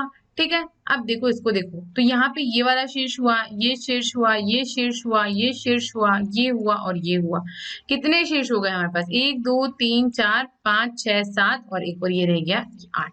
कितने शीर्ष मिलेंगे हमें, 8। अब शीर्ष को हम नाम, शीर्ष का हम नाम दे सकते हैं। अगर देखो मैं इसका नाम दे दूं, A B C D E F G और H, तो हमें देखो इस शीर्ष का नाम दिया जाए तो क्या हो जाएगा, A B, फिर हुआ C, फिर D, फिर E, फिर F, फिर G और फिर H। कितने शीर्ष हो गए, 8। ठीक है, अब क्या किनारा क्या होता है, किनारा एक किनारा चेहरों के बीच एक रेखाखंड है। मतलब या हम कह दें कि एक शीर्ष से दूसरे शीर्ष को जोड़ने वाली जो रेखा होती है वो क्या होती है, जो रेखाखंड होती है वो क्या होती है, उसका किनारा कहा जाता है। यहाँ पे क्या हम किनारा बोल रहे हैं, सीधा सीधा अगर हम उसको कहें तो हम उसकी भुजा भी कह सकते हैं, साइड भी कह सकते हैं। ठीक है, कुछ गलत नहीं है, है ना। पर यहाँ पर हम क्या कहते हैं, किनारा। तो किनारा यहाँ पर क्या मतलब है, किनारा मतलब कि दो शीर्ष को जोड़ने वाली रेखाखंड। ठीक है, तो देखो दो शीर्ष को, कितने शीर्ष है हमारे, 8। ठीक है, अब 8 शीर्ष को जोड़ने वाली जो रेखाखंड है वो कितनी है, ठीक है, मतलब कितने हमें किनारे मिलने वाले हैं यहाँ पे। तो देखो अगर हम नाम दें, ठीक है, ए से, अब हम सबसे पहले एक एक शीर्ष को ले लेते हैं, है ना। देखो अगर हम ए को ले रहे हैं तो ए बी और ए एफ और ए एच, है ना। देखो किनारे का नाम दिया हमने, है ना। एक हुआ ए बी, एक क्या हुआ, ए एच, और एक और कौन सा हो गया, ए एफ। ठीक है, अब देखो फिर हम अगर बी को देखें तो बी ए और ए बी बात है कि ये तो गया, है ना, बी सी, उसके बाद बीई। ठीक है, अब देखो सी, तो सी बी या बी सी बात एक ही है। अब देखो सी डी और सी एच, है ना, सी डी और सी एच। उसके बाद देखो डी को, तो सी डी तो हो ही गया, सी डी या डी सी बात एक ही है। अब देखो ई डी और डी जी, है ना, डीई और डी जी। ठीक, उसके बाद देखो अगर हम ई पे जाएं तो ई एफ, है ना, ई डी या डी बात एक ही है, ये बीई भी हो गया है, बचा सिर्फ क्या है, ई एफ। ठीक है। अब देखो बीई हो गया ना, हाँ। अब देखो, अब अगर एफ को देखो आप, तो एफ जी है ना, एफ जी नहीं हुआ है, ठीक है। उसका देखो एफ ई या ई एफ, बात एक ये हो गया है यहाँ पे, और ए एफ भी हमने पहले ही यहाँ लिख दिया था, ठीक है। अब देखो, अब हम जाएंगे जी की बारी है, तो जी के पास एफ जी हमने लिख दिया है, जी एफ एफ जी है ना, और ये हुआ जी डी, जी डी भी हमने लिख दिया है, डी जी लिख दिया है ना, और फिर ई जी एच बचा है बस। कौन सा बचा है? जी एच। अब एच की बारी है, तो ए एच हमने लिख दिया है ना, एच सी भी हमने लिख दिया, देखो सी एच लिख दिया, और बचा क्या है? जी एच, जी एच भी हमने लिख दिया है, ठीक है। मतलब सारे ही हो गए हैं, ठीक है। तो कितने हुए? 1 2 3 4 5 6 7 8 9 10 11 12, मतलब कितने किनारे होते हैं हमारे? 12 किनारे होते हैं। आई बात समझ में, है ना। अगर हम इस पर देखें तो देखो कैसे हुआ, एक ये वाली, देखो एक ये किनारा, एक एक ये दो, एक ये तीन, एक ये चार, ठीक है। इधर चार हुए, इधर देखो, ये एक दो, ये दो, ये तीन और ये चार, कितने हो गए? 4 और 4 8 हो गए, ठीक है।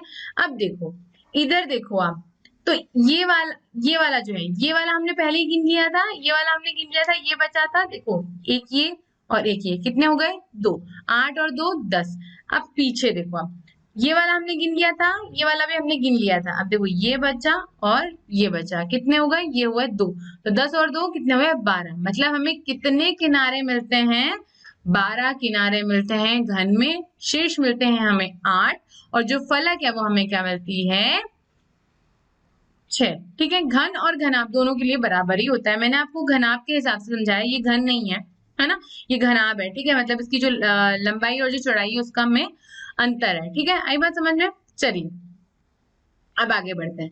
अब बहुफलक क्या होता है? ठीक है, बहुफलक मतलब इनमें से प्रत्येक ठोस बहुभुज क्षेत्रों से बना होता है, और जिन्हें इसके फलक कहा जाता है। ये फलक किनारे पर मिलते हैं जो रेखाखंड है, और जो किनारे शीर्षों पर मिलते हैं जो बिंदु है, ऐसे ठोसों को हम बहुफलक कहते हैं। मतलब यहाँ पे क्या होते हैं? बहुभुज क्षेत्रों से बना होता है। मतलब यहाँ पर क्या होता है कि एक आकृति नहीं होती, ठीक है। मतलब यहाँ पर एक आकृति से दो आकृतियों के साथ भी हो सकता है वो, मतलब बहुभुज क्षेत्रों से बना है। मतलब यहाँ पे क्या है कि जो पॉलीगॉन्स होते हैं ना, बहुभुज हमने अध्याय पढ़ा था, मतलब उसके अलग अलग आकारों से बना हुआ है, ठीक है। तो देखो कैसे, ये बहुफलक है और ये अबहुफलक है। देखो बहुफलक मतलब यहाँ पे क्या होंगे? बहुफलक क्षेत्र होंगे। तो देखो एक ये वाला, ठीक है, ये घनाभ का है, घन भी क्या हुआ? मतलब बहुफलक हुआ, ठीक। यहाँ पर देखो आप, तो नीचे देखो, ये यहाँ यूं देखो तो आपको ये कैसा प्रिज्म जैसा दिख रहा है, पर यहाँ पर देखो इसकी आकृति अलग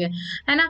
इधर देखो आप, तो यहाँ पर नीचे आप अगर देखेंगे, नीचे का आपको अगर कोई आप ऐसे समझ नहीं पाए तो एक आप कॉपी को रखेंगे ना, देखो मैं दिखाती हूँ।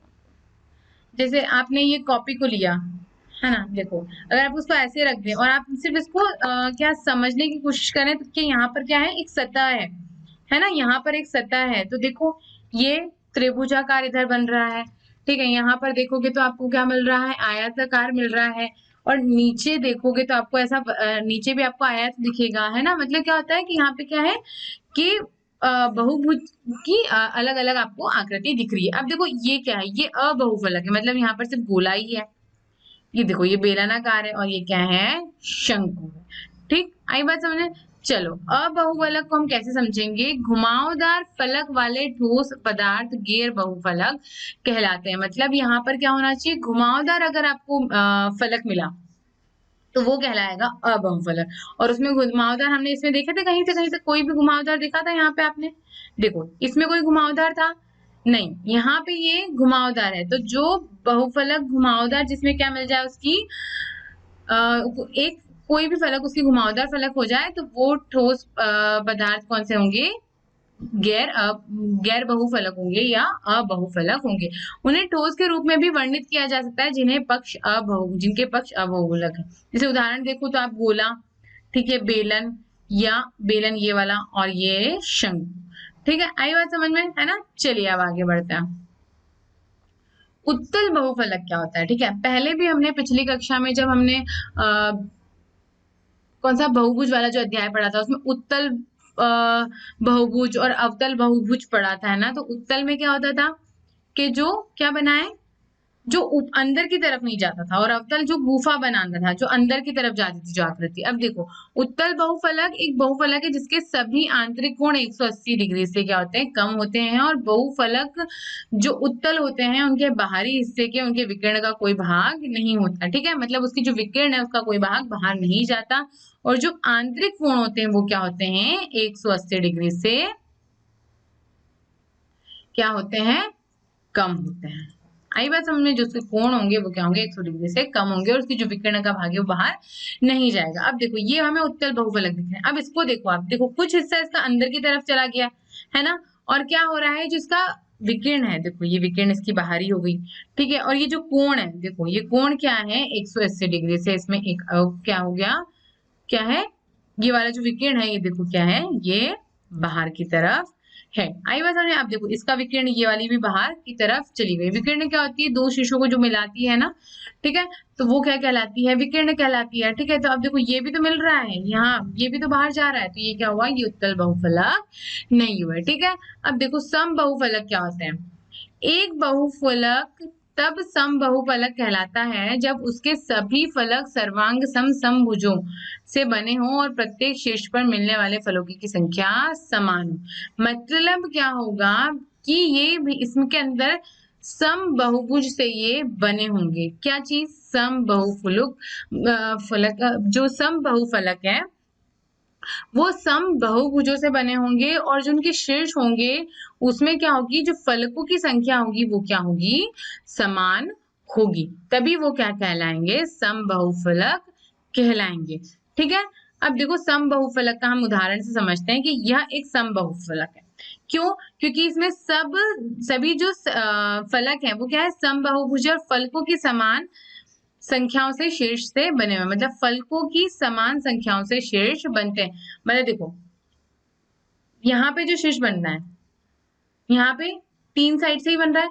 अब देखो यहाँ पे अगर बन रहा है तो यहाँ पर ये भी तीन से बन रहा है, इसको देखो तो आप ये भी तीन से बन रहा है, इसको देखो तो ये भी तीन से बन रहा है ना।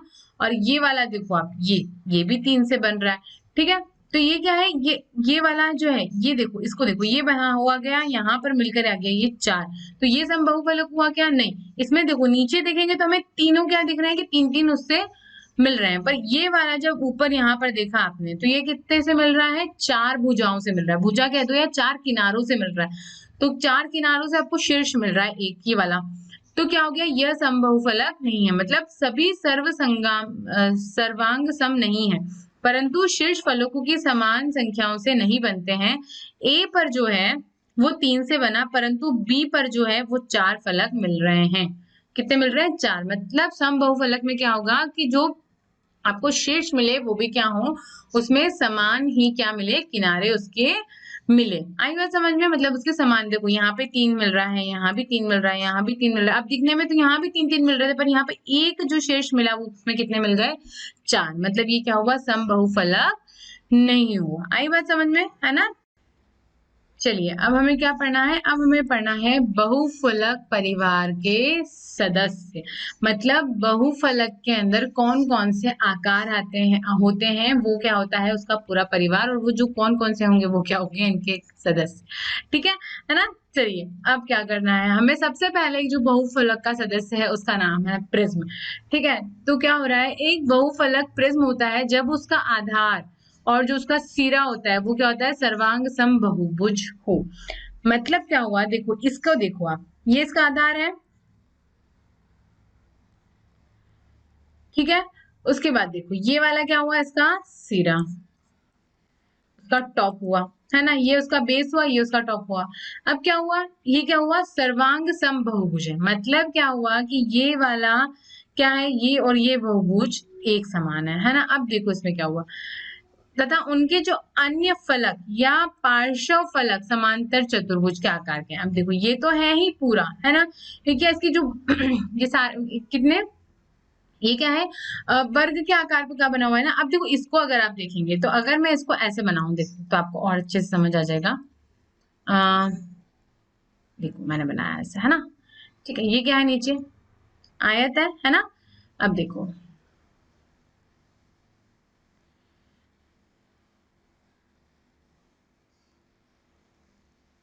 ठीक है, ये इसका एक सिरा हुआ। अब देखो ये इसका दूसरा सिरा हुआ। अब देखो जो इसका टॉप है ये वाला, ये भी इसका है। ये किससे बना है? ये भी आयत से बना है ना। और ये जो नीचे है ये भी क्या है? आयत है। मतलब क्या हुआ कि जो इसका आधार हो और जो इसका सिरा हो वो क्या हो? सर्वांग समबाहुभुज हो। ठीक है, तो वो है। और उसके अलावा जो पार्श्व फलक हो वो भी समांतर चतुर्भुज के आकार के हो। ठीक है, मतलब देखो ये भी समांतर चतुर्भुज के आकार की ही है ना। और इसका जो सिरे वाली बात है वो भी क्या है? वो भी इसमें फॉलो हो रही है ना। तो ये क्या हो जाएगा? ये क्या होगा? बहुफलक तो हुआ ही, पर इसमें क्या हुआ? सर्वांग समबाहुभुज हुए। और क्या हुआ? मतलब जो उसका ऊपरी जो सिरा है, टॉप है, और जो उसका आधार है वो क्या होंगे? एक जैसे ही हुए। ठीक है, मतलब सर्वांग समबाहुभुज हो। ठीक है, आई बात समझ में, है ना। अब देखो क्या हुआ इसमें, अगर हम इसका देखें, देखो ये तो हमने देख लिया था इसका शीर्ष फलक है ना। अब देखो क्या हुआ इसका, अगर आप देखोगे तो देखो कैसे होगा। ये क्या है? प्रिज्म है ना। अब देखो इसके जो फेस हैं, जो क्या है? शीर्ष है और जो किनारे हैं। देखो फलक को हमने एफ से दर्शाया, शीर्ष को हमने वी से दर्शाया, और ई से हमने किसको दर्शाया? किनारे को। ठीक है, तो देखो कितने शीर्ष हुए? 1 2 3 4 5 6। कितने हुए? 6। ठीक है, और देखो इनका शीर्ष भी क्या समान उससे जुड़ रहा है। मतलब देखो यहाँ पे 3 भुजाएं जुड़ रही है, 3 किनारे जुड़ रहे हैं। इसमें भी 3 किनारे, इसमें भी 3 किनारे, इसमें भी 3, इसमें भी 3, है ना। कहीं 4 तो जुड़ नहीं रहा है ना। अब देखो तो सर्वांग समबाहुभुज हुए, है ना। और उसके बाद देखो इसके जो इसकी सतह है ना, वो जो इसका फलक है वो कैसे हुआ? देखो इसमें हम अगर समझाने की कोशिश करें, हमने इस कॉपी को हमने अगर ऐसे रख दिया है ना, देखो अब देखो, ठीक है, ये प्रिज्म जैसा दिख रहा है।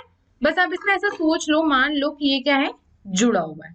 ठीक है, तो देखो कितने फलक होंगे, है ना। इसको आपने माना कि ये जुड़ा हुआ है। ठीक है, एक एक सपाट सतह हुई, 2, ठीक है, ये 3, ये हुई 4, और नीचे वाली ये भी क्या हुई? सपाट सतह हुई। तो कितनी सतह मिली हमें? कितने फलक मिल गए हमें?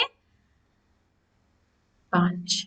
ठीक है, अब अगर हम भुजाओं की, मतलब हम अगर किनारों की बात करें तो देखो कितने किनारे मिलेंगे आपको, देखना है ना।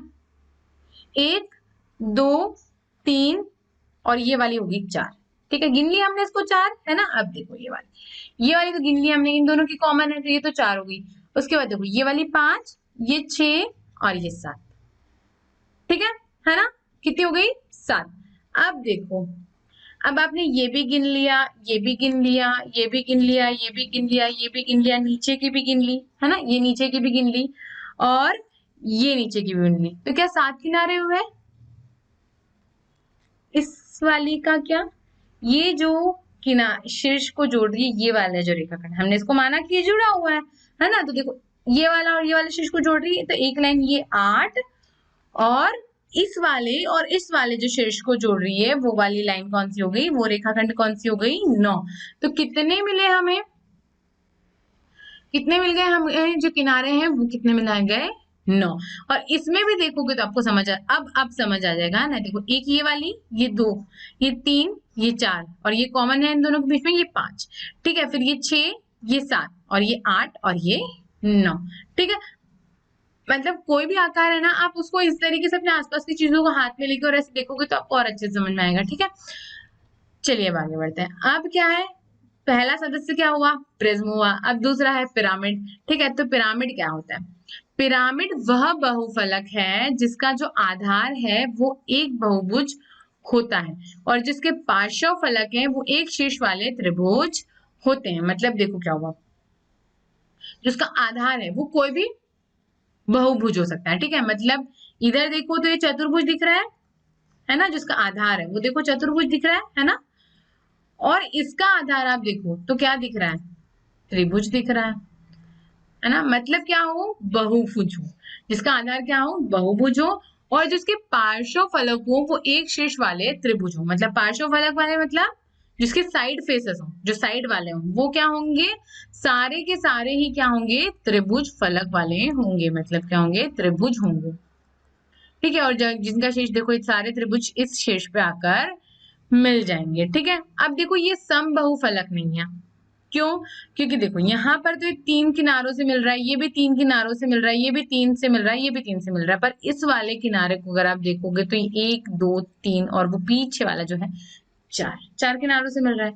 ठीक है, अब देखो ये वाला देखो तो आप, ये 3 से मिल रहा है, ये वाला 3 से मिल रहा है, ये वाला 3 से मिल रहा है, और ये वाला देखो तो ये भी 3 से मिल रहा है, पर ये वाला तो कौन सा हुआ, ये समबाहु फलक हुआ, पर ये समबाहु फलक, ये वाला जो है ये समबाहु फलक नहीं हुआ। ठीक है, चलो, यदि आप एक बहुभुज के सभी कोण या शीर्षों को एक ऐसे बिंदु से मिला दें जो क्या हो, तल का ना हो, उसके जो प्लेन है, जो सतह का, उसका ना हो, तो आपको क्या मिल जाएगा, पिरामिड का एक मॉडल मिल जाएगा। देखो ये जो शीर्ष है, ठीक है, ये वाला भी ये तल से ऊपर ही है ना, तल पर नहीं है उसके, तो क्या होगा, हमें कौन सा आकार मिल जाएगा, पिरामिड का आकार मिल जाएगा। ठीक है, और अगर हम इनमें समझे कि कितने शीर्ष हैं, कितने क्या है, किनारे हैं, और कितने क्या है, फलक हैं, तो देखो एक नीचे ये वाला सपाट सतह, एक दूसरी ये वाली सपाट सतह, 2 ये तीसरी सपाट सतह, पीछे इधर देखेंगे आप चौथी, और ये हो गई 5,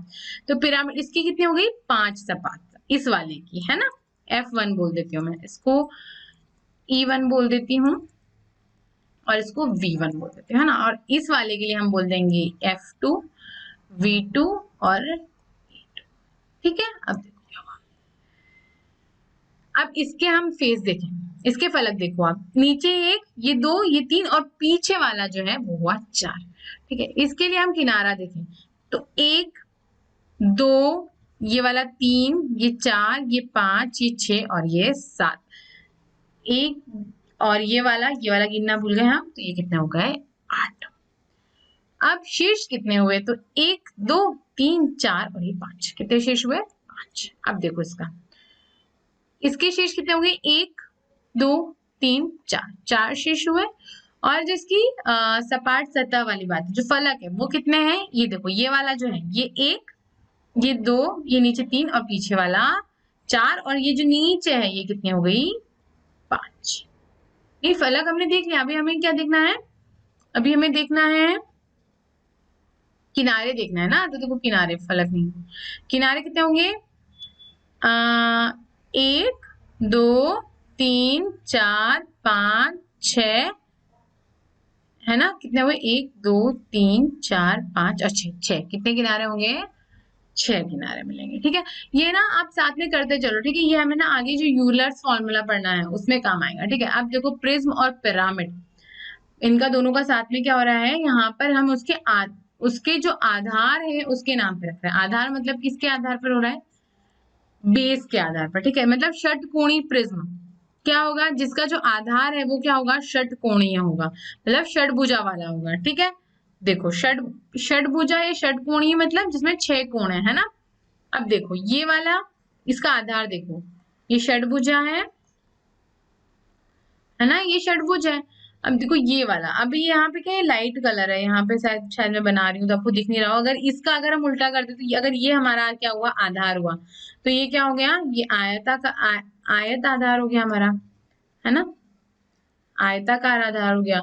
तो ये वाला कौन सा हो गया, आयताकार प्रिज्म हो गया। ये वाला जिसका आधार हमें षटभुज मिल रहा है, तो वो क्या हो गया, षटकोणीय प्रिज्म हो गया। ठीक है, अब जिसका आधार किसमें है, त्रिभुज में है, किसमें है, त्रिभुज में है, तो वो कौन सा हो गया, त्रिभुजाकार प्रिज्म हो गया। ठीक है, और वर्ग आधार वाला पिरामिड, मतलब जिसमें क्या हुआ, आपको क्या मिले, नीचे क्या मिल रहा है, ये आपको वर्ग दिख रहा है ना, तो आधार के जो बेस है उसके आधार पर हमने क्या दिए हैं, यहाँ पर प्रिज्म के और पिरामिड के नाम दिए हैं। आई बात समझ में, है ना। तो ये वाला कौन सा हो गया, त्रिभुजाकार प्रिज्म हो गया। ये वाला कौन सा हो गया, ये हो गया वर्गाकार पिरामिड। और ये वाला कौन सा हो गया, ये षटकोणीय प्रिज्म हो गया। और ये वाला कौन सा हो गया, आयताकार प्रिज्म हो गया है ना, आई बात समझ में। चलिए अब आगे बढ़ते हैं। अब करना है क्या है, इन्हें कीजिए निम्नलिखित बहुफलों के लिए फलक किनारे शीर्ष की संख्या को सारणीबद्ध कीजिए। यहाँ पर v क्या है, शीर्ष है, f क्या है, फलक है, और e क्या है, किनारे। ठीक है, थोड़ी देर पहले समझाया था, है ना। अब क्या करना है, आपको हर आकार को लेकर उसके फलक, शीर्ष और किनारे हमें निकालना है, और हमें क्या करना है साथ में f प्लस v और e प्लस 2 भी हमें करना है, क्योंकि यूलर्स फॉर्मूला क्या होता है, ये होता है f प्लस वी माइनस ई बराबर 2। ठीक है, तो देखो कैसे करेंगे। यहाँ पे इसके जो फलक है वो तो हमने इतने अच्छे से समझ लिया, आपको याद ही हो गए होंगे। कितने हैं, 6। शीर्ष कितने हैं, गिन लो शीर्ष को, 1 2 3 4 5 6 7 8। कितने शीर्ष हुए, 8 हुए। ठीक है, नाम देकर बोलूं, देखो यहाँ दिया मैंने नाम ए, ये बी, ये सी, ये डी, ठीक है, फिर ये हुआ ई, ये एफ, ठीक, ये हुआ जी, और ये हो गया कौन सा,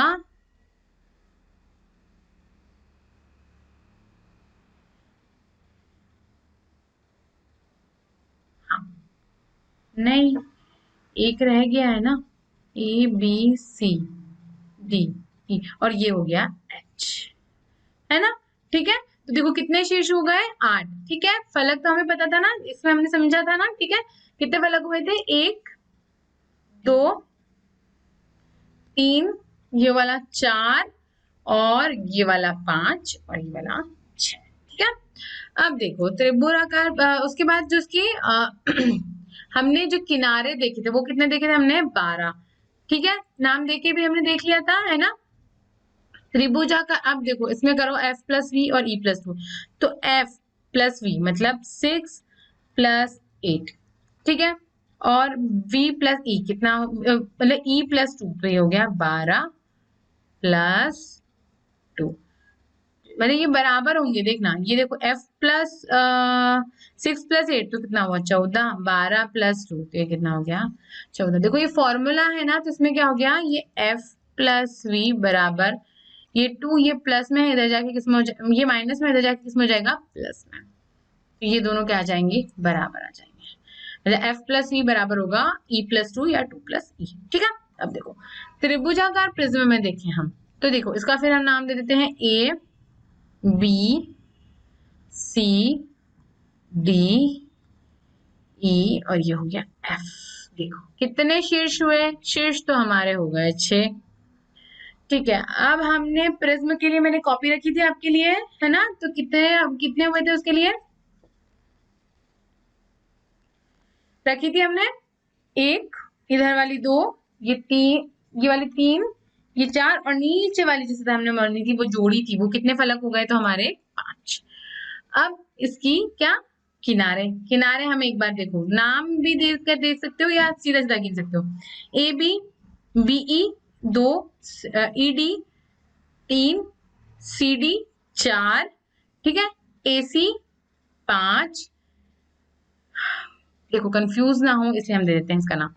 देखो एक हुआ ए बी, ठीक है, फिर क्या हुआ बीई, फिर क्या हुआ ई डी, फिर क्या हुआ डी सी, फिर क्या हो गया ए सी, ठीक है, उसके बाद ए एफ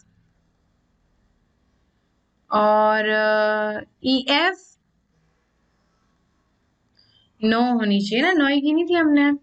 ठीक है, देखो ई एफ, बीई भी हो गया, ई डी भी हो गया, डीसी हो गया, डी एफ नहीं हुआ है ना, ये डी एफ, डीई हो गया है, और डीसी भी हो गया है। सी को देखें तो एसी हो गया है, बीसी हो गया है, एसी हो गया है, और डीसी हुआ है, सी डी डी सी है ना, बीसी नहीं हुआ। ठीक है, और ई डी भी हो गया, एफ वाला चेक कर। तो कितने हुए, 1 2 3 4 5 6 7 8 9, कितने हो गए हमारे किनारे, 9। अब देखो गिनो आप इनको, एफ प्लस वी, एफ कितना है 5, वी कितना है 6, कितने हो गए 11। ठीक है, हमारे जो एज है, ठीक है। मतलब जो किनारे हैं वो कितने हैं, 9, 9 प्लस 2 कितने हो गए, 11। ठीक है, चलो अब आगे बढ़ते हैं। अब करना है हमें घनाभ के लिए। घनाभ के लिए और घन के लिए दोनों सेम थे, ठीक है। तो 6 तो निकले थे हमारे क्या, किनारे, 8 निकले थे हमारे शेष, और 12 निकली थी हमारी क्या, नहीं 6 निकले थे फलक, 8 निकले थे शीर्ष और 12 निकले थे किनारे, ठीक है। तो फिर आप कर दो 6 प्लस 8 कितना मिला, 14, है ना। और ये कितना मिला हमें, ये हो गया 2 प्लस 12, तो ये भी हमें मिला 14। अब देखो त्रिभुजाकार प्रिज्म, इन्होंने बोला त्रिभुजाकार प्रिज्म है और दिया हमें वर्गाकार प्रिज्म है ना, वर्गाकार प्रिज्म है ना। तो वर्गाकार प्रिज्म में क्या होगा,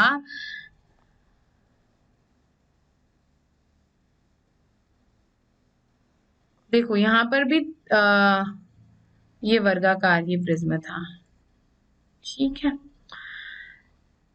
सेम यहाँ पर वही हो रहा है घनाभ, और अच्छा ही सेम ही चीज है ना। यहाँ पे सेम ही चीज है जो हमने किया था यहाँ पर, ठीक है। गलती से स्लाइड थोड़ी डबल हो गई शायद। तो ये कितने मिले थे हमें, ये हमें मिले थे 5 इसके फेस, और शेष मिल गए थे हमको 2 3 4 6, और इसके फलक जो मिले थे वो कितने, जो इसके किनारे मिले थे वो हमें मिले थे 9, है ना। तो हमने किया था 5 प्लस 6 जो हमें मिला था 11, और हमने किया 9 प्लस 2 जो हमें क्या मिला, 11, है ना। ठीक है, चलिए अब क्या हुआ, ये है त्रिभुजाकार प्रिज्म, है ना। तो त्रिभुजाकार प्रिज्म में क्या होगा, ठीक है। देखो इसके जो फलक है वो कितने मिलेंगे हमें, 1, ये 2, पीछे वाला जो है वो 3 और नीचे वाला हुआ 4, ठीक। शीर्ष कितने मिलेंगे, देखो 1 2 3 और ये 4, ठीक है। अब नाम देना पड़ेगा क्योंकि जब हम किनारे निकालते हैं तब थोड़ा कंफ्यूजन ना हो, जैसे ए, ये बी, ये सी और ये डी। अब देखो किनारे देखो आप इसके, है ना। तो देखो किनारे का हो गया ए डी, ठीक है, फिर होगा ए बी, है ना, और एक ए से निकला सी, ठीक है। फिर हम जाएंगे डी के पास, तो डी, ए डी हो गया, डी बी, उसके बाद सी डी, फिर बी की बारी है, तो बी ए हो गया है, बी डी हो गया है, बी सी, ठीक है। सी का देखें हम, तो ए सी हो गया है, ए डी, ए डी भी नहीं, सी डी हो गया है, सी बी, सी बी भी हो गया, है ना। तो हमें कितने मिले फलक, कितने मिल रहे, जो किनारे हैं वो कितने मिले, 6। अब देखो एफ प्लस वी, 4 प्लस 4 हमें कितना मिला, 8, ठीक है। ई प्लस 2, ई कितने हैं हमारे 8, मतलब जो किनारे हैं वो कितने हैं 6 प्लस 2 तो कितना मिला 8, ठीक है ना। मतलब सही जा रहे हैं हम, है ना। अब देखो वर्गाकार वाला, वर्ग आधार वाला जो पिरामिड है वो कैसा है। फलक हम इसके ऐसे गिन लेंगे, देखो 1, वो पीछे वाला 2, ये सामने वाला 3, ये पीछे वाला 4, और ये जो नीचे वाला है वो कितने हुए 5, कितने फलक हुए 5, ठीक है। शेष कितने मिले, 1 2 3 4 5, देखो 1 2 3 4 और 5, है ना, ठीक है। शेष कितने हो गए 5, ठीक। अब देखो अब हमें क्या मिल रहा है, इसका जो हमें निकालना है किनारे, देखो तो किनारे कितने होंगे, फिर नाम दे देते हैं हम ए बी सी, और ये हुआ डी, और ऊपर वाला हो गया ई।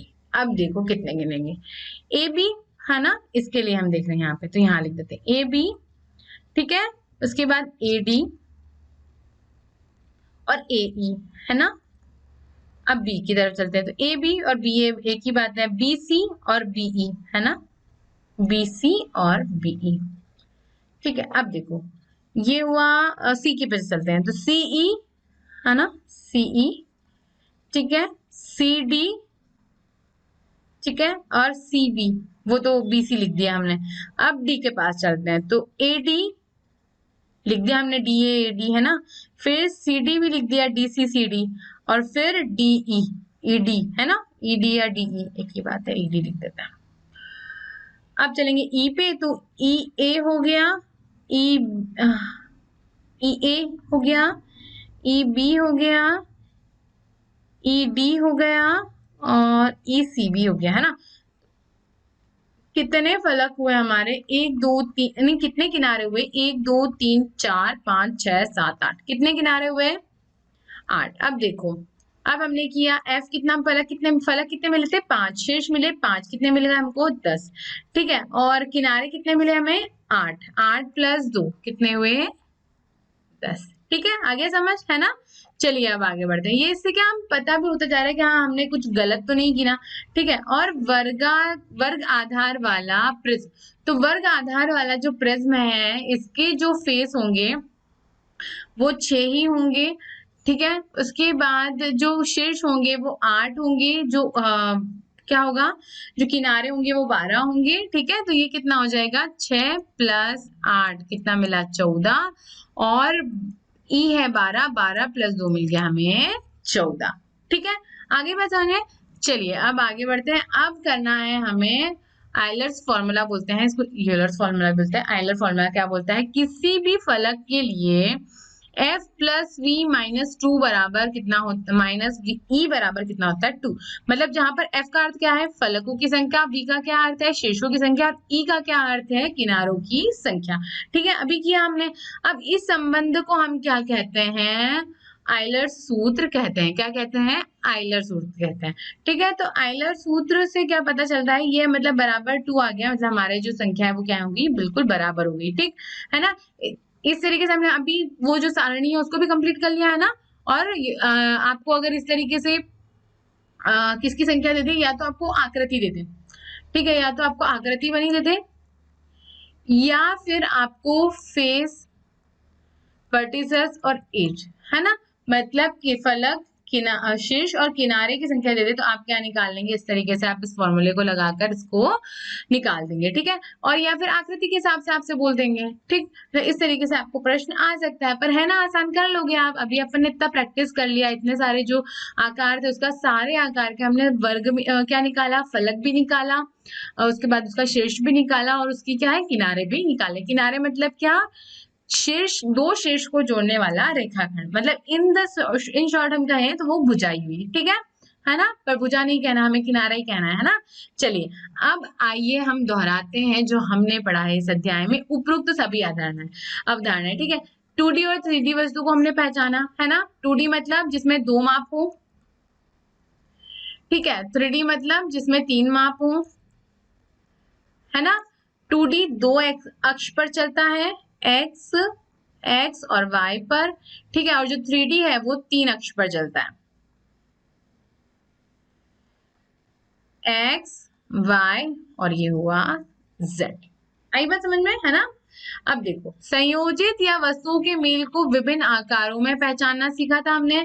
मतलब हमने जब स्तंभ देखा था तो वो कैसा था, बेलनाकार पे अर्धगोला था। हमने आइसक्रीम देखा था तो उसपे क्या था, शंकु था, और शंकु के ऊपर क्या था, अर्धगोलाकार था, है ना। और हमने कोई खेत वाला आकार देखा था जिसमें था क्या था, वर्ग था, और ऊपर त्रिभुजाकार था, है ना। अब ये सब हमने क्या करा था, उससे हमने उसका जो आकार है उसको पहचानना सीखा था। ठीक है, अब भिन्न भिन्न स्थानों से 3D वस्तुओं के भिन्न भिन्न दृश्य मिलते हैं, ये भी हमने देखा था। मतलब हम सामने से देखेंगे तो उसका अलग दृश्य मिलेगा, साइड में से देखेंगे मतलब पार्श्व दृश्य देखेंगे तो अलग मिलेगा, ऊपर से देखेंगे तो अलग दृश्य मिलेगा, और एक मानचित्र एक चित्र से भिन्न होता है, ये भी हमने समझा था, है ना। हमने देखा था घर का चित्र जिसमें हम घर का बता रहे थे। ठीक है, तो मतलब वो घर कोई भी बनाएगा तो कैसे, वही बनाएगा क्योंकि उसका माप सेम है।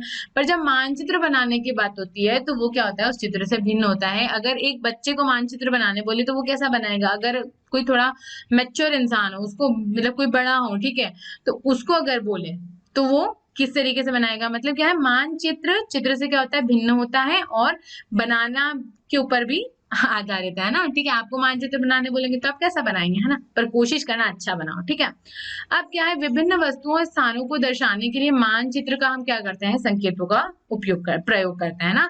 कौन से संकेत किए थे, जैसे हमने मंदिर का देखा था हमने मंदिर का। ठीक है, हमने दुकान का देखा था, है ना, इस तरीके से तो मतलब हम क्या करते हैं, जो उसकी जो खास स्थान होते हैं उसको क्या करते हैं, हम संकेतों से दर्शाते हैं। एक मानचित्र में कोई संदर्भ या परिप्रेक्ष्य नहीं होता है, ठीक है। प्रत्येक मानचित्र में एक पैमाना संबंध होता है जो एक विशेष मानचित्र के लिए एक ही रहता है, मतलब एक विशेष मानचित्र के लिए एक रहता है, ठीक है। अगर उसमें क्या होता है कि बड़ी जगह का आपको मानचित्र बनाने बोलेंगे तो उसका माप आप छोटा लेंगे, ठीक है। अगर छोटी जगह का मानचित्र बनाने बोलेंगे तो उसका आप माप बड़ा लेंगे। क्यों? क्योंकि क्या होता है, मानचित्र को बनाना हमें पेपर पे ही है, ठीक है। आप बड़ी जगह का बनाएंगे तो वो उस छोटे पेपर पे बनाना है तो क्या हो जाएगा, उसका माप कम हो जाएगा। और छोटे स्थान का बनाना है तो उसका माप क्या होगा, उससे थोड़ा सा बड़ा हो जाएगा अगर हम तुलना करें तो, ठीक है। तो क्या होता है कि उसके लिए एक ही रहता है, मतलब एक विशेष मानचित्र के लिए एक ही रहता है क्या, उसका पैमाना, ठीक है। किसी भी बहुफलक के लिए आपको एक सूत्र लगाया जाता है, वो होता है f+v-2 बराबर बराबर कितना आता है 2, जो क्या होता है, सत्य होता है, जहां पर f क्या है, फलकों की संख्या है, v क्या है, शीर्षों की संख्या है, और क्या हुआ, ई क्या है, किनारों की संख्या है, ठीक है। तो अगर आपको इन सब का जब आपने मान रखा और आपको मिला बराबर 2, मतलब क्या है, वह बहुफलक ही है। आई बात समझ में? ये क्या है, उसका एक तरीका है जो कि हम सब जिससे हम क्या निकाल सकें कि जो हमें मान दिए गए हैं वो बहुफलक के हैं या नहीं है। आई बात समझ में, है ना? ठीक है ना, मजेदार चैप्टर, बिल्कुल मजा आ गया, मतलब, है ना। चलो, इतना समझ आ गया आपको, है ना। अब आपको करना क्या है, अब आप क्या करना कि अपने आसपास जितनी भी चीजें हैं ना उनको अपने सबको हाथ में लेना, देखना वो ठोस है, उसके बाद ये देखना कि वो 2D है कि 3D है, ठीक है। और उसके बाद आप क्या देखोगे, उसके बाद आप देखोगे कि उसमें कौन कौन से आकार आपके आ रहे हैं, उसके बाद आप देखोगे उसमें कितने फलक हैं और कितने शीर्ष हैं और कितने क्या हैं उसके किनारे हैं, ठीक है ना। चलो, और ये आप ये वाला जो आइलैस फॉर्मूला है ये भी आप उसमें लगाकर देखना कि वो बहुफलक है या नहीं, ठीक। चलिए, अब मिलेंगे हम अगले अध्याय में, तब तक के लिए धन्यवाद।